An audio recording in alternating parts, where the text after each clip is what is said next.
연휴 여파로 검사 건수가 줄면서 코로나19 하루 신규 확진자가 사흘째 300명대를 기록했습니다. 하지만 크고 작은 집단 감염이 이어지고 있고 새학기를 맞아 학생들의 등교가 시작돼서 위험 요소는 여전한 상황입니다. 취재기자 연결합니다. 신현준 기자.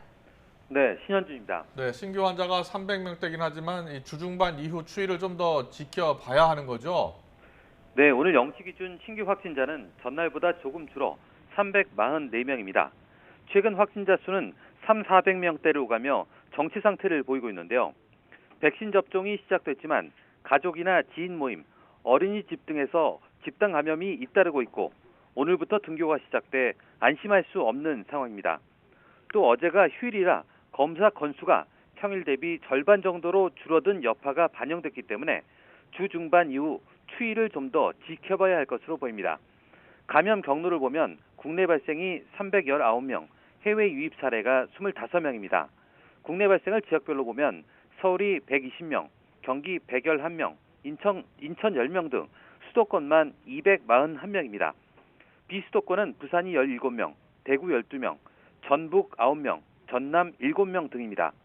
코로나19로 숨진 사람은 1명 더 늘었고 위중증 환자는 4명 늘어 135명입니다. 네, 백신 접종자 집계도 발표가 됐는데 현재까지 이상 반응은 모두 경증으로 나타났다고요? 네, 백신 접종 나흘째인 어제 전국에서 1,442명이 백신을 맞은 것으로 집계됐습니다. 이로써 누적 접종자는 23,086명으로 1차 접종 대상자의 6.3%가 접종을 마쳤습니다. 또 전체 국민 5,200만 명에 대비하면 접종률은 0.04%입니다.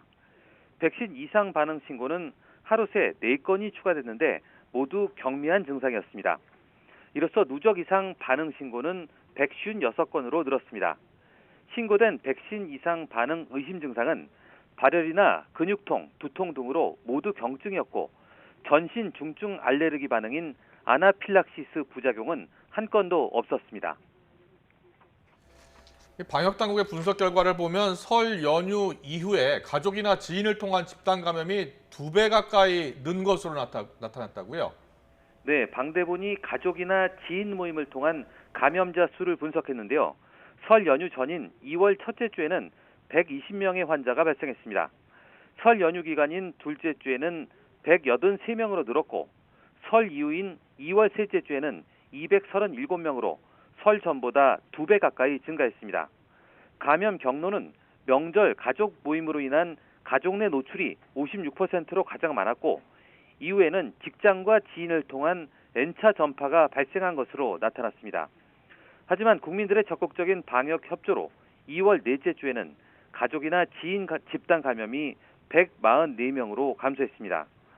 방역당국은 올해 초부터 큰 폭으로 감소하던 세계 확진자 수도 지난주에는 소폭 늘었다며 당분간 정체기가 이어질 가능성이 있다고 전망했습니다.